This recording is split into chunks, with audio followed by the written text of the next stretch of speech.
This analysis and concluding forecast for the outcome of the next general election in May 2015 is excerpted from two articles published during December 2013 at the Market Oracle website, which themselves are excerpts from my new UK housing market forecast ebook that can be downloaded for free from mid-January 2014.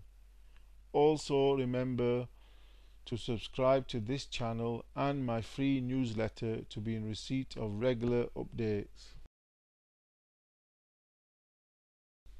The coalition government's increasing measures aimed at igniting an election economic boom have started to materialize, as illustrated by the recent jump in UK GDP for Q3 2013 to 0.8%.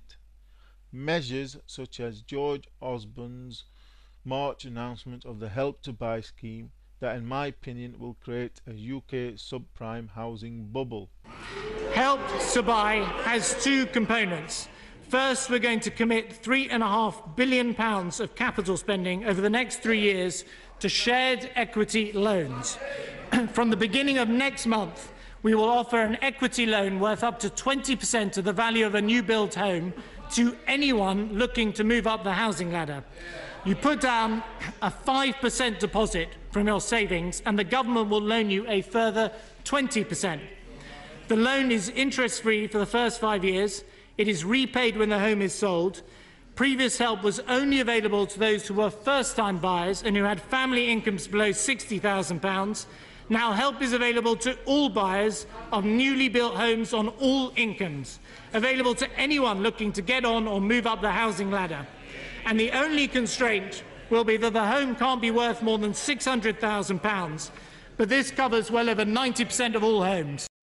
The updated GDP growth graph illustrates that the UK economic recovery has been significantly weaker than I forecast 4 years ago in December 2009. However, going forward, I expect the economy to far outperform this forecast, where not only does GDP look destined to break above 3% for 2014, but could even achieve the holy grail of a 4% growth rate that virtually ensures a government election victory. George Osborne has recently been busy making statements that the UK budget deficit will magically turn from minus 100 billion today to a small surplus by 2018. However, when compared to the original forecast by the government, this means that the coalition government will be some 4 years behind schedule in terms of deficit reduction. The updated graph shows that the UK has hit a deficit-cutting brick wall, as the government is finding it near impossible to reduce the budget deficit to under 100 billion per year, which translates into an extra 130 billion of debt to be added to Britain's debt mountain trend over this parliament. The debt to GDP ratio graph clearly illustrates the consequences of a persistently high budget deficit, that not only is the debt to GDP burden not going to be cut, but instead looks set to continue to increase towards at least 80% of GDP, as the truth is that all of the real terms economic growth during this parliament will be as a consequence of 550 billion of debt added to Britain's debt mountain, the consequences of which is inflation. My analysis of July 2012 explained that the concept of the quantum of quantitative easing amounts to the effective cancellation of 1/3 of UK government debt, as the Bank of England repays the interest received on the debt held by the Bank of England back to the government. Therefore, the real UK debt to GDP ratio appears to have been systematically engineered to stay at a constant 41% of GDP against actual of 77%, which I expect to remain constant at 41% into March 2015, as a consequence of the effective cancellation of approximately 600 billion or 40% of outstanding government debt by March 2015. The consequences of government deficit spending, debt printing, QQE monetization programs is to feed the exponential inflation megatrend. The latest UK inflation data shows CPI falling to 2.1%. However, the headline inflation rate that the mainstream press focuses upon masks the truth of what is an exponential inflation megatrend, which is the primary consequences of perpetual money and debt printing monetization programs. My last analysis of June 2010 concluded in a real terms house prices trend trajectory towards the bottom by the start of 2012. The updated graph shows that house prices in real terms bottomed on Q and implies that a real terms UK housing bull market is underway that could last the remainder of this decade and average at least 10% per annum. The full extensive analysis continues with population growth, house building, unemployment, wages, mortgage debt and affordability, and is expanded even further in my new UK housing market ebook. For instance, that the population graph illustrates out of control immigration. UK house prices, as measured by the Halifax, are currently rising at a rate of 8.5% per annum, as opposed to falling at a rate of over 2% per annum over a year ago when I flagged that an imminent UK housing multi-year bull market was probable. The house prices trend trajectory continues to home in on an average inflation rate of 10% per annum for 2014. My housing market analysis suggests that we are unlikely to experience a rerun of the last housing bull market, i.e. we are not going to see average prices rising anywhere near 30% per annum.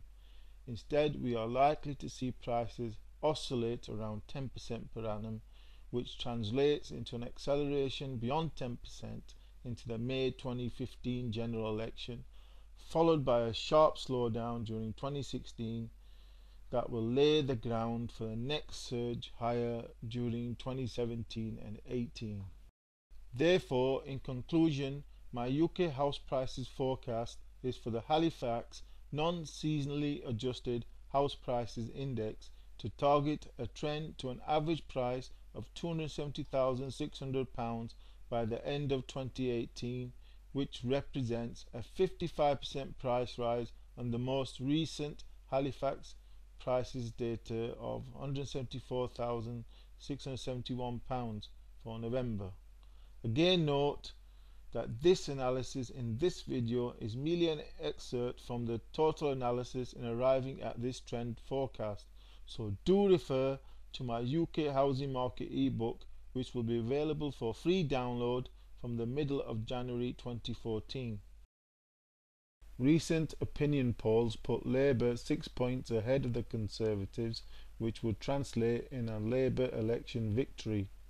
Similarly, the bookies also all favour Labour as the party to win the most seats at the next general election.